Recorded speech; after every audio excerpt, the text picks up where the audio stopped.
আসসালামু আলাইকুম।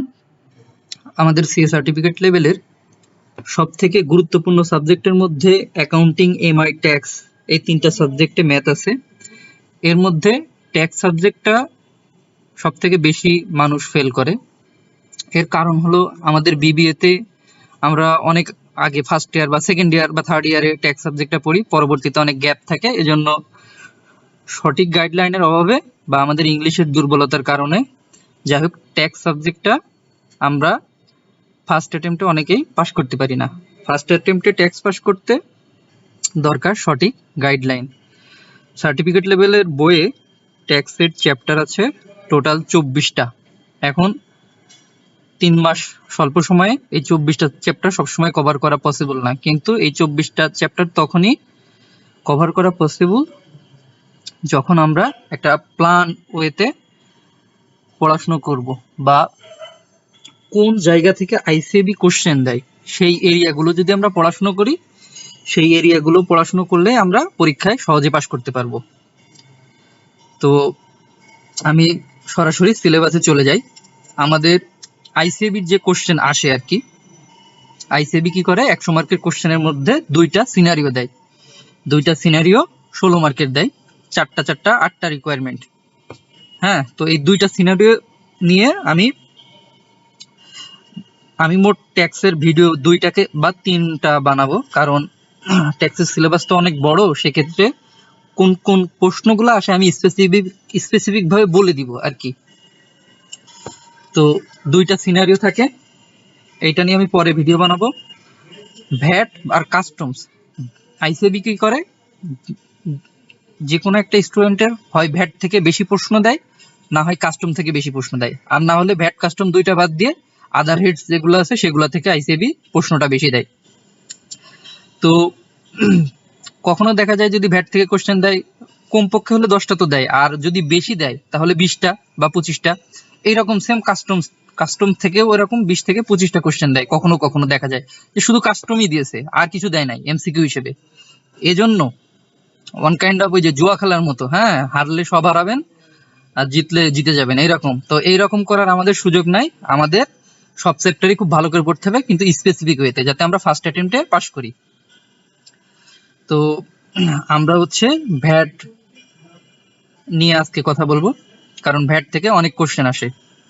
এখন আমরা বাংলাদেশে যারা মানে ভ্যাট ভ্যাট নিয়ে পড়াশোনা করি বা ভ্যাট ট্যাক্সে যারা কাজ করে, তারা সবচেয়ে বেশি আব্দুর রউফ স্যারের সহজ ভাষায় ভ্যাট বইটা ফলো করে। অনেক মোটা একটা বই, 3 খণ্ডে বিভক্ত। এই বইটায় বাংলায় সুন্দর করে ধারাগুলো, সেকশনগুলো দেওয়া আছে আর কি। আপনারা রেফারেন্স হিসেবে চাইলে দেখতে পারেন। ভ্যাট বইগুলা ঘাটলে আপনাদের নিজেদের মধ্যেও একটা কনফিডেন্স কাজ করবে, এইটা একটা। আর ট্যাক্সের বাজারে মনে হয় কোনো এমসিকিউ বই নাই, আমি শিওর বলতে পারবো না নোবেল শাহ বা নোবেল ভাই বাইর করছে কিনা, হ্যাঁ, আমি এটা জানি না। তো আপনারা যদি এই গাইডলাইন ফলো করেন অবশ্যই আপনারা পাস করবেন। আমি ম্যানুয়াল পড়েই পাস করছি, এর সাথে যে রিসোর্স গুলো আছে আমি আপনাদের দিয়ে দিব। তো আমরা আজকে কভার করব ভ্যাট। প্রথমেই যেটা বলতেছিলাম, আইসিএবি ম্যানুয়াল এনাফ, হ্যাঁ। আর আমি প্রথমে ভ্যাট শিখছি, ভ্যাটের মানে সম্পর্কে বেসিক ধারণা নিছি হচ্ছে আশরাফ হোসেন ভাই নামে একটা ভাই আছে, উনি হচ্ছে হোসেন ফরাদ ফার্মের, উনি আগে হচ্ছে ভ্যাট ট্যাক্স নিয়ে ভিডিও বানাতো। আর আব্দুর রউফ স্যারের ইউটিউবে চ্যানেল আছে বা লিঙ্কডইনে আছে, ওখান থেকেও আপনারা ভ্যাটের ভিডিও দেখতে পারেন, বা আব্দুর রউফ স্যারের সহজ ভাষায় ভ্যাট মোটা বইটা 900 টাকা দিয়ে কিনতে পারেন। আর যদি টাকার পয়সার সমস্যা হয়, আপনারা বিন্দু সাহা নামে একজন আছে, ওনার ছোট্ট একটা ভ্যাট বই আছে, ওইটা পড়লেও কভার হবে, বাংলা বই, যদি ইংলিশে বুঝতে না পারেন। আচ্ছা, ভ্যাটের প্রথম যেটা জিনিস, আগে ভ্যাট জিনিসটা বুঝতে হবে, ভ্যালু অ্যাডেড ট্যাক্স জিনিসটা আসলে কি, ভ্যাট অ্যাক্ট কি, ভ্যাট অর্ডিন্যান্স কি, বা ভ্যাট রুলস নামে কিছু আছে কিনা, 12 সাল বা 19 সাল, আপনারা বইতে একটু দেখে নেবেন। ভ্যাট অ্যাক্ট কত, 1991। কেন এটা ভ্যাট অ্যাক্ট বলা হচ্ছে, আর ভ্যাট আর আর হচ্ছে সাপ্লিমেন্টারি ডিউটি অ্যাক্ট 2012 কেন বলা হচ্ছে, বা সাপ্লিমেন্টারি ডিউটি রুলস 2016, আসলে এই রুলস গুলা আসছে কিভাবে, এনবিআর কিভাবে এই রুলস গুলা সংসদের মাধ্যমে বা ফাইন্যান্স বিলের মাধ্যমে এগুলা হচ্ছে গিয়ে পাস করতেছে কিভাবে, হ্যাঁ রেগুলেশন গুলা হচ্ছে কিভাবে, বা কোনো ভ্যাটের রেট যদি চেঞ্জ হয় সেটা এসআরওর মাধ্যমে করে না জিও জেনারেল অর্ডারের মাধ্যমে করে, এই জিনিসগুলো একটু ব্রিফ জেনে নেবেন কোনো একটা বাংলা বই থেকে বা ইউটিউবে ভিডিও দেখে। তাহলে জিনিসটা কনসেপ্টটা ক্লিয়ার হবে, আপনি এই সাবজেক্টে বোরিং ফিল করবেন না। ট্যাক্স সাবজেক্টটা অনেক মজার, সেহেতু আমি আস্তে আস্তে যাচ্ছি, ভিডিওটা একটু লং হতে পারে। এখন প্রথমেই আমি চলে যাব যে একজন পার্সন কেন ভ্যাট দিবে, person liable to pay VAT, কেন একজন পার্সন ভ্যাট দিবে। এখন কোন পার্সন বা কোন কোম্পানি ভ্যাট দিবে, তাদের ভ্যাট রেজিস্ট্রেশন বাধ্যতামূলক কিনা, কত টাকা বাৎসরিক ইনকাম করলে ভ্যাট দিতে হয় এইটা আপনারা জেনে নেবেন, আর কত টাকা টার্নওভার ট্যাক্স, কত টাকা একটা বছরে থাকলে তার টার্নওভার ট্যাক্স হয়, মানে এবং এই টার্নওভার ট্যাক্সের যে রেট এইটা যদি ক্রস করে তাহলে ভ্যাট রেজিস্ট্রেশন নিতে হয়, সেটা কত টাকা। হ্যাঁ, নন রেসিডেন্ট বা রেসিডেন্ট কি, কাকে বলে, কতদিন একজন দেশে থাকলে, বাংলাদেশে থাকলে রেসিডেন্ট হয়, এখান থেকে একটা এমসিকিউ আসে। নন রেসিডেন্ট কি, রেসিডেন্ট কি, কতদিন বাংলাদেশে থাকলে রেসিডেন্ট হয়, এই ডে ক্যালকুলেশনটা শিখে নেবেন, ওইটা আমি ট্যাক্সে দেখাই দিব, ট্যাক্সে আছে আর কি। এবং নন রেসিডেন্টদের ক্ষেত্রে কি ভ্যাট রেজিস্ট্রেশন বাধ্যতামূলক, আমি আপনাদের যে প্রশ্নগুলো করছি এইগুলাই আইসিবি দিবে ইংরেজিতে, এইগুলো আপনাদের মনের মধ্যে কোশ্চেন সেট করে রাখবেন এবং আমার এই ভিডিও দেখে দেখে আপনারা ভ্যাট পড়বেন, ওই কোশ্চেনগুলো জানার ট্রাই করবেন, তাহলে একদম পানির মতো ক্লিয়ার হয়ে যাবে। কাদের ক্ষেত্রে ভ্যাট রেজিস্ট্রেশন ম্যান্ডেটরি, এখন ভ্যাটে কিছু টেবিল আছে, হ্যাঁ টেবিল 1 2 3, হ্যাঁ এই টেবিল 1 2 3 আপনারা একটু নিজের চোখে দেখবেন, টেবিল 1 2 3 এ কোন কোন প্রোডাক্টগুলো থাকে। Table 1 A manufacture of goods থাকে, টেবিল 2 এ সার্ভিস প্রোভাইডার থাকে। হ্যাঁ, তো এইগুলো আপনারা টেবিল 1 2 3 একটু দেখে নেবেন। ইউনিট সেন্ট্রাল রেজিস্ট্রেশন কি বলতে কি বুঝো, কত নম্বর মূসক আইন, এটা একটু জেনে নেবেন। এগুলো ছোট ছোট জিনিস যেগুলো আসে, একেবারেই আসে পরীক্ষায়, 20-25টা কোশ্চেন তো আর কম না, পাস করায় দেয় আর কি। ভ্যাট রেজিস্ট্রেশন করতে হলে কোনো ফর্ম আছে কিনা, এই ফর্মকে নাম কি বলে, মূসক, মূল্য সংযোজন কর বা মূসক, এই মূসক কত, মূসক নিয়ে আপনাদের কোশ্চেন থাকবে, 10টা 20টা যে মূসক আছে এই মূসক থেকে 1টা 2টা কোশ্চেন দিবে। 6.3 কোন মূসক, ক্রেডিট নোট মূসক নম্বর কত, এটা হচ্ছে ইংলিশে দিবে। ভ্যাট রেজিস্ট্রেশন করতে হলে কি কি ডকুমেন্ট লাগে, একটা কোম্পানির কি কি ডকুমেন্ট লাগে, পার্টনারশিপ ডিড, এমওএ বা এওএ, এগুলো তো হচ্ছে আপনারা ল সাবজেক্টে পড়ছেন। TIN certificate, IRC ERC, import registration certificate, ভুলে গেছি আইআরসি ইআরসি মানে আবার incorporation certificate, list of all related selling centre, central registration আছে কিনা, সেন্ট্রাল রেজিস্ট্রেশন বলতে কি বুঝো এইটা একটু জেনে নেবেন। কোনো গ্রুপ অফ কোম্পানি থাকলে সেই গ্রুপ অফ কোম্পানির আন্ডারে যদি সাবসিডারি কোম্পানি থাকে এদের কি সেন্ট্রালি রেজিস্ট্রেশন করা লাগে কিনা, আমার কনসেপ্ট ভুল থাকতে পারে, তারপর আপনারা জানার ট্রাই করবেন। আচ্ছা, এইচএস কোড মানে কি একটু জেনে নিন। ভ্যাটের ক্ষেত্রে দেখবেন যখন ভ্যাটের একটা শিডিউল থাকবে, শিডিউলে অমুক প্রোডাক্টের উপর ভ্যাট, হ্যাঁ সার্ভিস স্টেজে ভ্যাট, এই ভ্যাটের এইচএস কোড কত, খেজুরের এইচএস কোড কত, এই এইচএস কোডগুলো একটু দেখবেন যে 10.123 এরকম থাকে। ভ্যাট রেজিস্ট্রেশন করতে বিডার পারমিশন লাগে কিনা, আপনারা ভ্যাট রেজিস্ট্রেশন করতে কি কি ডকুমেন্ট লাগে সেই ডকুমেন্টগুলো জেনে নেবেন, এখান থেকে একটা এমসিকিউ থাকে। আপনাদেরকে আমি বলছিলাম যে মূসক থেকে 1টা বা 2টা এমসিকিউ থাকবেই মাস্ট, আমার ছিল হচ্ছে ক্রেডিট নোট ডেবিট নোট, মূসক 6.3 ট্যাক্স ইনভয়েস সাপ্লাই গুডস, হ্যাঁ ইনপুট আউটপুট কোএফিসিয়েন্ট কি 4.3 তে, বিন কিভাবে নিতে হয়, বিজনেস আইডেন্টিফিকেশন নাম্বার কত নম্বর মূসক 2.3 business identification number, purchase register, sales register, ক্রয় বই বা বিক্রয় বই 6.1 6.2 তে থাকে, আমার এই দুইটা এসেছিল আর কি। আবার ডেবিট নোট ক্রেডিট নোটও একবার এসেছিল, আমি তো এক অ্যাটেম্পটার দিই নাই, ফার্স্ট অ্যাটেম্পটে পাস করি নাই। জিরো রেট জিরো রেট কাকে বলে? জিরো রেট জিনিসটা কি? আর জিরো রেট কি ট্যাক্স রিটার্নে দেখাই থাকে? ট্যাক্স রিটার্নের ভ্যাট রিটার্নের ফর্ম কত, মূসক কত? 9.1।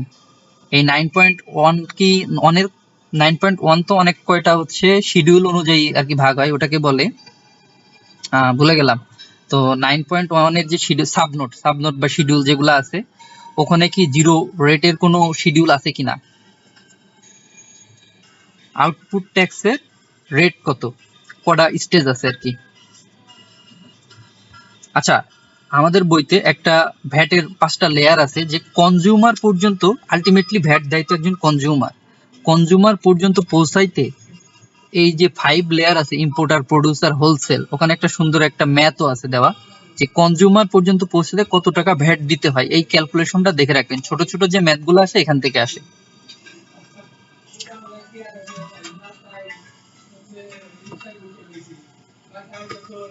Turnover tax limit also percentage. Turnover ট্যাক্সের লিমিট যদি 50 লাখ থেকে 3 কোটি হয়, 3 কোটির মধ্যে থাকলে কত পার্সেন্ট ট্যাক্স দিতে হয়? টার্নওভার ট্যাক্স 4% মনে হয়, এটা একটু দেখে নেবেন। সাপ্লিমেন্টারি ডিউটি দেওয়া জিনিসটা কি? সম্পর্ক শুল্ক সম্ভবত লাক্সারি গুডসের উপরে দেওয়া হয়, যেটা not essentially social unwanted goods, সেক্ষেত্রে সাপ্লিমেন্টারি ডিউটি দেয়। সাপ্লিমেন্টারি ডিউটির একটা শিডিউল আছে, কোন প্রোডাক্টের উপর কত পার্সেন্ট, আপনারা ওইটা দেখে নেবেন। আচ্ছা, আমি তো এবার ভ্যাট রেজিস্ট্রেশন করছি, আমার যদি বছরে ধরেন ওই ভ্যাটের ধরেন 100 টাকা লাগে ধরেন রেজিস্ট্রেশন করতে, আমার যদি বছরে 100 টাকা টার্নওভার না হয়, আমি কি রেজিস্ট্রেশন রাখবো না রেজিস্ট্রেশন ক্যান্সেল করব? যদি আমি ক্যান্সেল করি, তাহলে কোন মূসকে ক্যান্সেল করব? মূসক ফর্ম নাম্বার কত?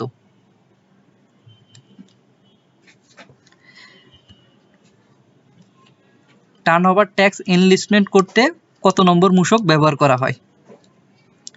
আচ্ছা, আরেকটা যেটা বলছিলাম, এনি চেঞ্জ ইনফরমেশন কত নম্বর মূসকে করা হয়? যদি বিজনেসের নাম চেঞ্জ করতে হয়, শেয়ার হোল্ডারদের নাম চেঞ্জ করতে হয়, সেক্ষেত্রে সংখ্যা যদি চেঞ্জ করতে হয় কত নম্বর মূসকে চেঞ্জ করতে হয়, এইগুলো একটু দেখে নেবেন।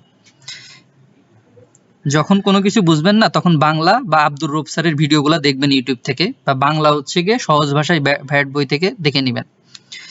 রিডিউস ট্যাক্স রেটের যে শিডিউল আছে, 3rd নম্বর schedule, 1st schedule, 2nd schedule, 3rd schedule, এই 3rd শিডিউলটা একটু দেখবেন, ওখানে রিডিউস ট্যাক্স রেটগুলা কি কি আছে, কোন কোন প্রোডাক্ট আছে। আচ্ছা, ভ্যাট কারা রিবেট নিতে পারে? রেজিস্টার্ড পারসন রিবেট নিতে পারে, না নন রেজিস্টার্ড পারসনই একমাত্র রিবেট নিতে পারে? আর যদি ভ্যাট রিবেট নেওয়া যায়, এক্ষেত্রে কি অ্যাডজাস্টমেন্ট দেওয়া লাগে? ডিক্রিজ অ্যাডজাস্টমেন্ট না ইনক্রিজ অ্যাডজাস্টমেন্ট? ইনক্রিজ বা ডিক্রিজ অ্যাডজাস্টমেন্ট ভ্যাট রিটার্নের কোন সাবনোটে ব্যবহার হয়, বা কত নম্বর মূসকে ইনক্রিজ বা ডিক্রিজ অ্যাডজাস্টমেন্ট ব্যবহার করা যায়? আমি যে ভ্যাট কমাবো, বা আমি এক সময় ভ্যাট বেশি দিয়ে ফেলছি, এখন ভ্যাট কম দিব, বা ওই টাকা আমি ফেরত নিব, বা আমি কোথাও ভ্যাট কম দিয়েছি আমি ভ্যাট বেশি দিব, ধরেন ইনক্রিজ অ্যাডজাস্টমেন্ট দিতে হবে, তাহলে সেক্ষেত্রে আমার ভ্যাট রিটার্নে কোথায় দেখাতে হবে? এই জিনিসগুলো একটু জানার চেষ্টা করবেন। ইনক্রিজ অ্যাডজাস্টমেন্ট কি, ডিক্রিজ অ্যাডজাস্টমেন্ট কি? আমি একটু আগে বলছিলাম যে 1st শিডিউল, 2nd শিডিউল কি, এগুলো একটু বইতে দেখে নেবেন। ভ্যাট এক্সেমশন, অব্যাহতি যে পণ্যগুলোতে আছে, সেই পণ্যগুলা উপর ভ্যাট যে অব্যাহতি ভ্যাট নিবে না, সেই পণ্যগুলা কি কি 1st শিডিউলে থাকে, 2nd শিডিউলে কি থাকে? কোশ্চেন আসবে এইভাবে, 1st শিডিউলে কি বলছে ভ্যাট এক্সেমশন, 2nd শিডিউলে কি বলছে?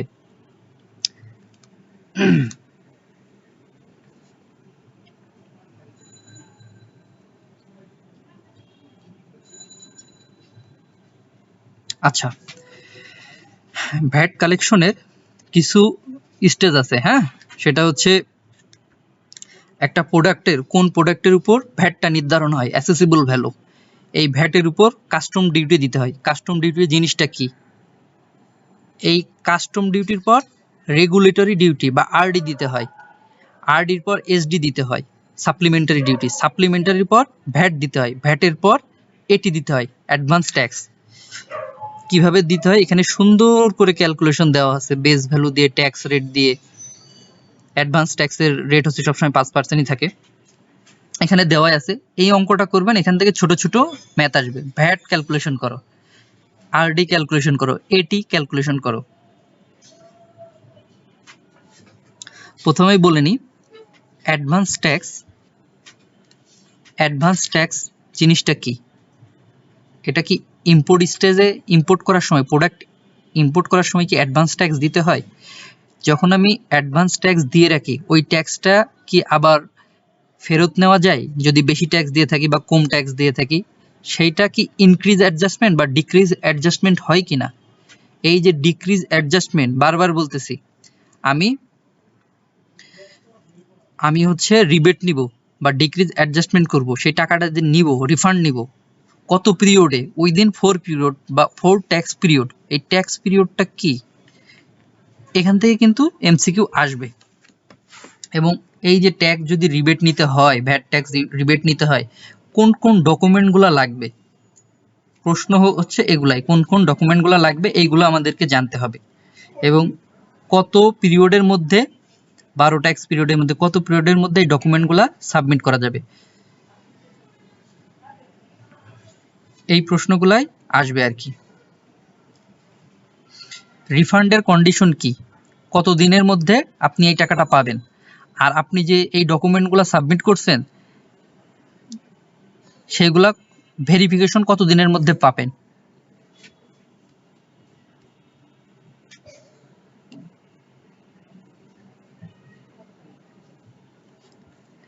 এখানে কিছু ছোট ছোট ম্যাথ আছে, যে the price laptop 50,000, VAT is applicable at rate 15%, what is the value of taxable supply. এই এমসিকিউ গুলা আসে। ট্যাক্সেবল সাপ্লাই কত, ভ্যাট বের করতে বলে নাই, নিট মূল্য থেকে ভ্যাট অ্যামাউন্ট বাদ দিয়ে, নিট মূল্য থেকে ভ্যাট অ্যামাউন্ট বাদ দিলে যে অ্যামাউন্টটা থাকে সেটাই হচ্ছে ট্যাক্সেবল সাপ্লাই। এবং সাথে এসডি ক্যালকুলেশন কিভাবে বের করতে হবে, ট্যাক্সেবল সাপ্লাইয়ের উপর আবার এসডির যে রেট আছে সেটা বাদ দিলে এসডি বের হয়।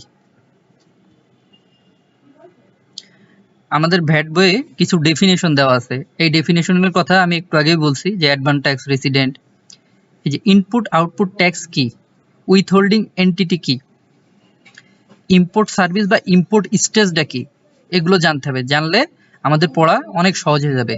ট্যাক্স ইনভয়েস 6.3 কি, অ্যাসেসমেন্ট জিনিসটা কি, ফ্র্যাকশন কি, ফ্র্যাকশন পিরিয়ড কি। একটু আগে কিন্তু ইনক্রিজ অ্যাডজাস্টমেন্ট ক্রেডিট নোট বা ডিক্রিজ অ্যাডজাস্টমেন্ট ডেবিট নোট, এই দুটোর কি কোনো মূসক আছে? মূসক নম্বরটা দেখে নেবেন, আমি এখানে দিছি আমার লেকচার শিটে।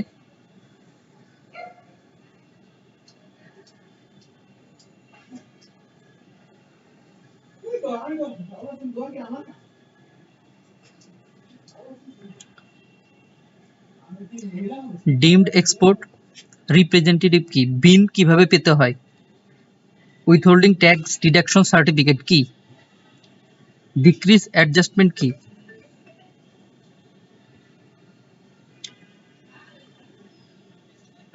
ইনপুট আউটপুট কোএফিসিয়েন্ট মূসক 4.3 এইটা কি, ডিক্লারেশন অফ মূসক। এই যে ইনপুট আউটপুট কোএফিসিয়েন্ট, কোশ্চেন আসে এখান থেকে একটা। আচ্ছা, আমাদের মেইন একটা কোশ্চেন, নিট ভ্যাট কিভাবে ক্যালকুলেশন করতে হয়। আউটপুট ট্যাক্স থেকে ইনপুট ট্যাক্স বাদ দিতে হয়, ইনক্রিজ অ্যাডজাস্টমেন্ট থাকলে যোগ করতে হয়, লেস ডিক্রিজ অ্যাডজাস্টমেন্ট বিয়োগ করতে হয়। এখানে একটা দেখেন সুন্দর ক্যালকুলেশন আছে, আমি আপনাদের এটা করাই দিই এখনই। হ্যাঁ, যে new Bangla private is an enterprise registered with Dhaka North VAT Commissionerate and engaged shoe manufacturer. They import raw material from Japan. তাহলে ইম্পোর্ট করছে র ম্যাটেরিয়াল ফ্রম জাপান 3 লাখ টাকা, তাহলে পেইং ভ্যাট 3 লাখ টাকা, তাহলে ইম্পোর্ট স্টেজে ভ্যাট হচ্ছে 3 লাখ টাকা। অ্যাডভান্স ট্যাক্স 60,000 টাকা, অ্যাডভান্স ট্যাক্স কিন্তু রিবেট পাওয়া যায়। আবার পারচেজ করছে র ম্যাটেরিয়াল 25 লাখ টাকা, এর উপর তাহলে ভ্যাট হবে, পারচেজ করলেই ইম্পোর্ট ভ্যাট হবে। আবার অ্যানাদার টাইপ অফ র ম্যাটেরিয়াল রেজিস্টার 2 লাখ টাকার উপর আবার ভ্যাট হবে। তো পেমেন্টটা দিছে হচ্ছে ব্যাংক চেকের মাধ্যমে।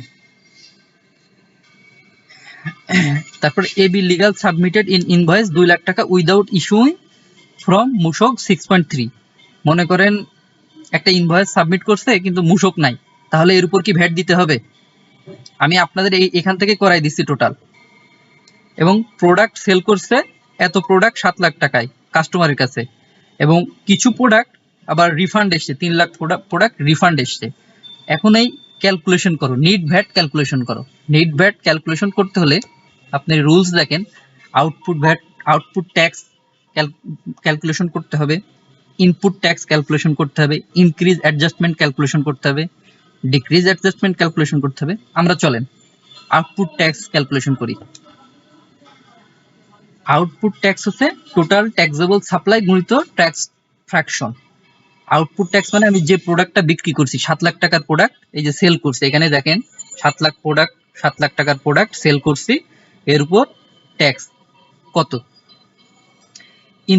ইনপুট কি, প্রথমে আমি 300 টাকা 3 লাখ টাকা ভ্যাট দিছি, তারপর 25 লাখ টাকার এবিসির কাছ থেকে কিনছি, আবার এই ট্রেডারের কাছ থেকে আবার 2 লাখ টাকার প্রোডাক্ট করছি। তাহলে এই তিনটা প্রোডাক্ট যে ক্রয় করার সময় যে ভ্যাটগুলো দিতে হবে বা দিছি, সেটা হচ্ছে ইনপুট ট্যাক্স। ডিক্রিজ অ্যাডজাস্টমেন্ট কি, আমি যে অ্যাডভান্স ট্যাক্স দিছি এটা আমি হচ্ছে গিয়ে ডিক্রিজ অ্যাডজাস্টমেন্টে যোগ করব। আর আমি যে প্রোডাক্ট যে ফেরত এসছে, যে এখানে 3 লাখ টাকার যে প্রোডাক্ট রিটার্ন এসছে, এই যে 3 অফ দেম 3 লাখ টাকার প্রোডাক্ট যে রিটার্ন এসছে, এর উপরে আমার হচ্ছে ডিক্রিজ অ্যাডজাস্টমেন্ট হবে এই টাকা। আর ইনক্রিজ অ্যাডজাস্টমেন্ট কি, আমার ওই যে এখানে আমি আবার যে 2 লাখ টাকা যে পে করছি এইচটিকে, এর উপর যে আমার আবার ভ্যাট দিতে হবে, ইনক্রিজ অ্যাডজাস্টমেন্ট, এটা হচ্ছে ইনক্রিজ অ্যাডজাস্টমেন্ট। তাহলে আমরা আউটপুট ট্যাক্স ক্যালকুলেশন শিখলাম, ইনপুট ট্যাক্স ক্যালকুলেশন শিখলাম, ডিক্রিজ অ্যাডজাস্টমেন্ট ক্যালকুলেশন শিখলাম, ইনক্রিজ অ্যাডজাস্টমেন্ট ক্যালকুলেশন শিখলাম। তাহলে এই তিনটা যদি আমি এখন বসাই দিই, তাহলে আমার নিট ট্যাক্স অলরেডি ক্যালকুলেশন হয়ে যায়। এখান থেকে কিন্তু 4টার মধ্যে 5টার মধ্যে 5টা এমসিকিউ আসার মতো। ইনপুট ট্যাক্স ক্যালকুলেশন করো, ডিক্রিজ অ্যাডজাস্টমেন্ট ক্যালকুলেশন করো, আউটপুট ট্যাক্স ক্যালকুলেশন করো, ইনক্রিজ অ্যাডজাস্টমেন্ট ক্যালকুলেশন করো বা নিট ট্যাক্স ক্যালকুলেশন করো। এখান থেকে 5টা জায়গা থেকে এমসিকিউ দেওয়া যায় এবং দেয় আইসিবি যখন ভ্যাট থেকে কোশ্চেন করে। আচ্ছা, ইনপুট ট্যাক্স ক্রেডিটটা কি, এবং ইনপুট ট্যাক্স ক্রেডিট মানে নিতে কোন ডকুমেন্টগুলা বা কোন কন্ডিশনগুলা মিট করে, সেই সম্পর্কে আমাদের জানতে হবে। এখানে পারচেজ ডকুমেন্ট আছে, ট্যাক্স ইনভয়েস 6.3 আছে, must be match bill of entry. Bill of entry ডকুমেন্টটা দেখেন তো একটু, যেটা হচ্ছে এলসি করার সময় বিল অফ এন্ট্রি দেয়, এই ডকুমেন্টটা আপনারা নিজের চোখে একটু দেখেন। ইনপুট আউটপুট কোএফিসিয়েন্ট ডিক্লারেশন মূসক 4.3 দিতে হয়। এমএফএস মোবাইল ফাইন্যান্সিয়াল সার্ভিস এরকম কিছু, বা ব্যাংকিং মিডিয়াম। এই জিনিসগুলো আপনারা এই ডকুমেন্টগুলো জেনে রাখবেন যে ইনপুট ট্যাক্স ক্রেডিট নিতে হলে কিভাবে নেওয়া যায়। পার্শিয়াল ইনপুট ট্যাক্স ক্রেডিট এটা তেমন একটা আসে না। উইথহোল্ডিং ভ্যাট বা ভ্যাট ডিডাকশন অ্যাট সোর্স এর একটা তফসিল আছে, এই তফসিলগুলো আপনারা দেখবেন। এই যে ভ্যাট ডিডাকশন অ্যাট সোর্সের যে রেট আছে, এই রেটগুলো পরীক্ষায় আসে। আমি আপনাদের এখনই সহজভাবে মুখস্থ করাই দিচ্ছি, তাহলে আপনাদের আর এই রেট নিয়ে আপনাদের চিন্তায় পড়তে হবে না। সবাই যে প্রশ্ন করেন যে ভাইয়া ট্যাক্স ভ্যাটে যে এত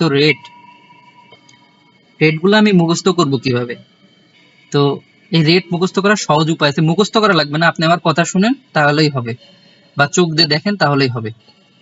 একটা জিনিস সবসময় মাথায় রাখবেন, যদি সার্ভিস হয় বেশিরভাগ ক্ষেত্রে 7.5% হয়। একটা জিনিস আপনাদের দেখাই, দেখেন সার্ভে ফার্ম,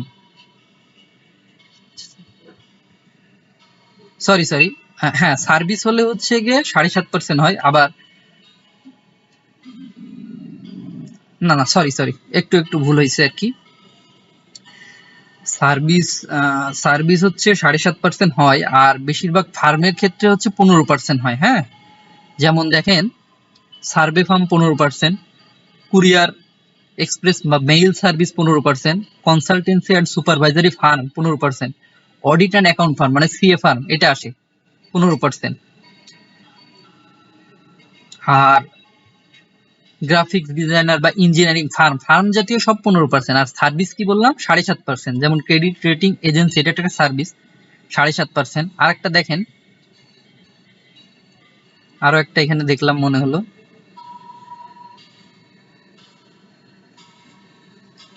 প্রকিউরমেন্ট প্রোভাইডার, এইটা কিন্তু পরীক্ষায় আমাদের আসে। প্রকিউরমেন্ট প্রোভাইডার 7.5%, এই সার্ভিসটা 7.5%, আমরা এইভাবে মনে রাখতাম আর কি। হ্যাঁ, ইভেন্ট ম্যানেজমেন্ট 15%, এই ছোট ছোট জিনিসগুলো দেয়। আমি আপনাদের এইচ কোডের কথা বলছিলাম, সার্ভিস কোড সম্ভবত এইটা, তাও একটু দেখে নেবেন আপনারা। এসি হোটেলের উপর কত পার্সেন্ট ভিডিএস? 15%, নন এসির ক্ষেত্রে 7.5%। আমরা এইভাবে মূলত মুখস্থ করতাম। কনস্ট্রাকশন ফার্মের ক্ষেত্রে 7.5%, এইভাবে। সব যে মুখস্থ করতে হবে এরকম না, এই যে আমার কথাগুলো শুনলেন, এগুলা মাথায় রাখলে আপনার এখান থেকেই 2-1টা এমসিকিউ আসে এবং সত্যি সত্যিই আসে। উইথহোল্ডিং ট্যাক্সের যে ভ্যাটের যে ইনক্রিজ অ্যাডজাস্টমেন্ট বা ডিক্রিজ অ্যাডজাস্টমেন্ট কিভাবে করতে হয় আমি একটু আগে বলছি। 9.1-এ কোথায় দিতে হয়, এর কোনো মূসক আছে কিনা, এইগুলা একটু দেখে নেবেন।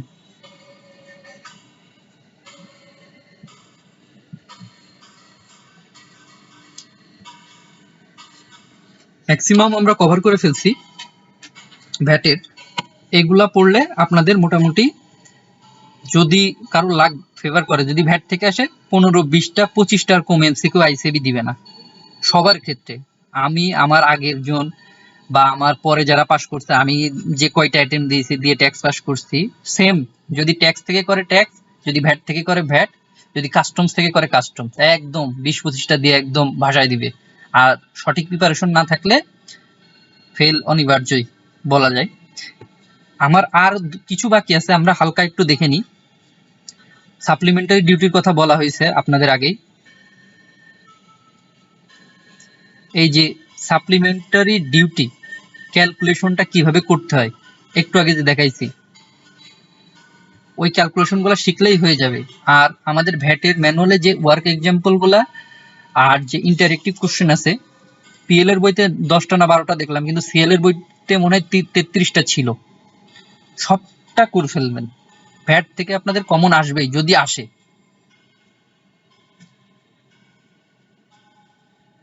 এসডি কোন কোন প্রোডাক্টে কোন স্টেজে মানে নির্ধারণ করা হয়, সেই স্টেজগুলো এখানে দেওয়া আছে। হ্যাঁ, এই যে এইচএস কোডের কথা বলছি, এইচএস কোডের ফুল মিনিং কি আমার সঠিক মনে আসছে না, হারমোনাইজ সিস্টেম কোড এরকম কিছু একটা, আপনারা একটু জেনে নেবেন।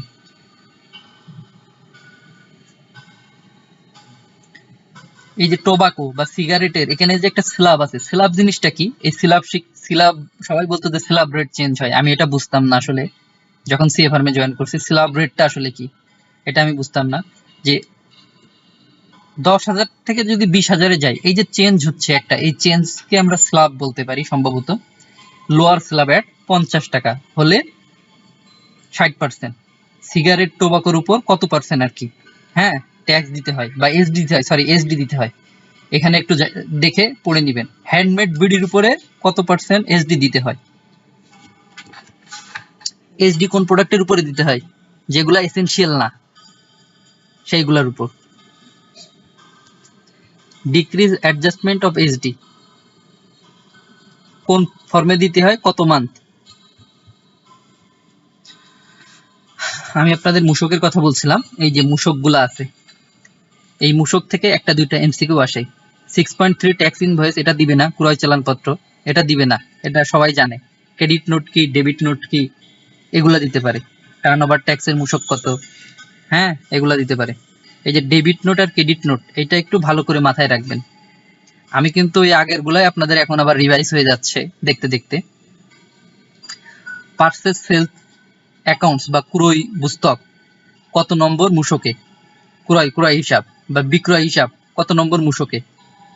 এই যে ট্যাক্স ইনভয়েসে কি কি থাকে, আপনারা প্রত্যেকটা মূসক ফর্ম গুগল থেকে ডাউনলোড করে দেখবেন মূসক ফর্মগুলো কেমন, তাহলে আপনাদের পুরা ক্লিয়ার হয়ে যাবে এবং সহজ হবে। হাতে নিয়ে দেখবেন, প্রিন্ট করে দেখবেন যে মূসক ফর্মগুলো কেমন, তাইলে এত ভয় করবে না।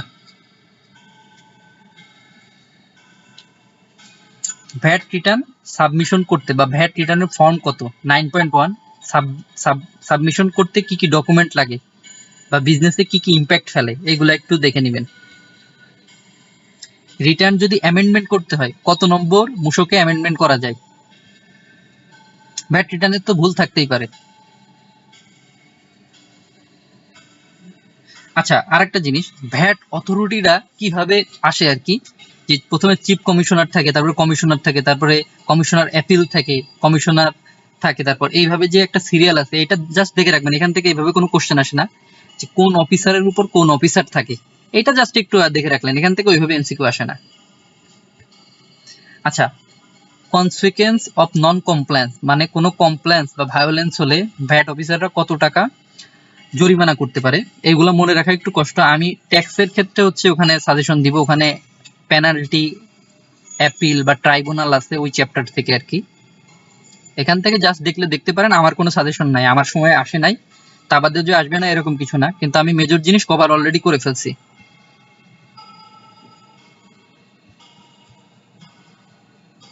ভ্যাট অডিট ইনভেস্টিগেশন কি একটু জেনে নেবেন। পাওয়ার অফ ভ্যাট অফিসার জেনে নেবেন। এই যে অফেন্স, ট্রায়াল, পানিশমেন্ট, যেটা বলছিলাম, অ্যাপিল, রিভিশন, মিসেলনিয়াস, হালকা একটু জেনে নিন। ভ্যাট কনসালটেন্ট কিভাবে নিয়োগ করা যায়, কারা ভ্যাট কনসালটেন্ট নিয়োগ করতে পারে, নন রেসিডেন্টসরা বা মূসক কত, এটা একটু জেনে নিবেন। এই যে আমি এই মূসকের কথা বলছিলাম, এই মূসক থেকে কিন্তু কোশ্চেন আসেই। হ্যাঁ, ভ্যাট এজেন্ট নিয়োগ দেওয়ার সময় কত নম্বর মূসক, 3.1। আর মেজর আসে এইগুলা, credit note, debit note, purchase, sales account. Sales account কত, 6.2, এখানে এটা আসে। 6.1 কি, পার্সেস অ্যাকাউন্ট বুক, আমি কিন্তু বারবার বলছি এগুলা। আর কিছু যে রেট দেওয়া আছে এগুলা একটু দেখলে দেখেন, সমস্যা নেই। আর বাদ বাকি সবই বলা হয়ে গেছে ভ্যাট ট্যাক্স নিয়ে। আর এই যে ক্যালকুলেশনটা তো আমি একটু আগে দেখাইছি, যে সিডি অ্যাসেসিবল ভ্যালুর উপর হয়, আরডি অ্যাসেসিবল ভ্যালুর উপর হয়, সাপ্লিমেন্টারি ডিউটি কিসের উপর হয়, অ্যাসেসিবল ভ্যালু যোগ সিডি, তারপর আরডির উপরে, তারপর পার্সেন্টেজ দিয়ে এসডি হয়। ভ্যাট কিভাবে, এটা কিন্তু একটু আগে দেখাইছি, এখান থেকে এমসিকিউ আসবেই, মাস্ট বি।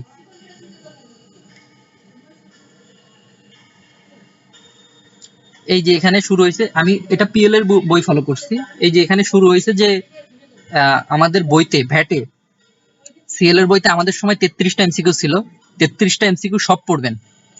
আর পিএল এর বইতে আপনাদের হচ্ছে উদাহরণ বেশি না, 11টা না 12টা, এগুলা পড়লেও হবে। সিএল এর বই সব কয়টা এমসিকিউ পড়বেন, দরকার হলে পুরাতন বই কারোর কাছ থেকে কালেক্ট করে নেবেন, ওই এমসিকিউ গুলা পড়বেন, তাহলে আপনারা পাস করার সম্ভাবনা 100% বেড়ে যাবে। আর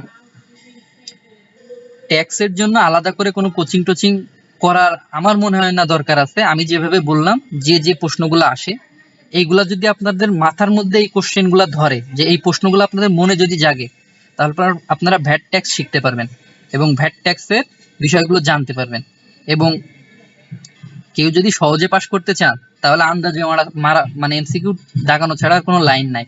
আর যদি কেউ যদি সত্যি সিএ করতে আসেন, বা এরপরেও যে প্রফেশনাল লেভেল আছে, তাদের জন্য খুব ভালো করে পড়তে হবে, পড়ার কোনো বিকল্প নাই, কোনো ফাঁকি ঝুঁকির কোনো সিস্টেম নাই, এই অন্তত ট্যাক্স সাবজেক্টটাই।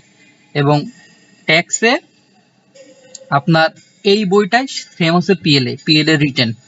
তো সিএল এ যারা ট্যাক্স দিবেন, তাদের পিএল এ 100% কাজে লাগবে, ফাঁকি দিলে ধরা খাবেন। ঠিক আছে, আমার নেক্সট ভিডিও হবে হচ্ছে ট্যাক্সের উপরে, ইনশাল্লাহ ওটাতে সব ক্লিয়ার করে দিব, ওইটাতে আপনাদের সবকিছুই কভার করবে। আর এমন কারোর কাছে শুনেন না যে হচ্ছে গিয়ে সবাই বলে যে 7 হেড কমপ্লিট করলেই আপনার ট্যাক্স প্রিপারেশন শেষ, এরকম মিথ্যা কথা শুনে 7 হেড প্রিপারেশন নিয়ে পরীক্ষার হলে যেয়ে ফেল করেন না। প্রিপারেশন নেওয়ার অনেক সিস্টেম বা গাইডলাইন আছে বা প্ল্যান আছে, ওই অনুযায়ী নেন, তাহলে ফার্স্ট অ্যাটেম্পটে পাস হয়ে যাবে। 4-5 অ্যাটেম্পট দিয়ে টাকা খরচ করার কোনো মানে হয় না, এতে কনফিডেন্স লেভেল কমে এবং সিএ হওয়ার যে ইয়ে থাকে, ডিটারমিনেশন থাকে, সেই ডিটারমিনেশন নষ্ট হয়ে যায়। তো আমি বলবো ভ্যাট আপনারা শুরু করে দেন, এরপর ট্যাক্সের নিয়ে আমি আরেকটা ভিডিও বানাই সুন্দর করে, তারপর ওইটা আপনারা দেখেন, আপনাদের প্রিপারেশন 100% ইনশাল্লাহ কমপ্লিট হয়ে যাবে, কারোর কাছে পড়াও লাগবে না, কোনো এমসিকিউ বইও কেনা লাগবে না। আপনারা যদি মনের মধ্যে এই প্রশ্নগুলা করতে থাকেন, তাহলে আপনাদের ইনশাল্লাহ কভার করবে। দেখা হবে অন্য কোনো দিন।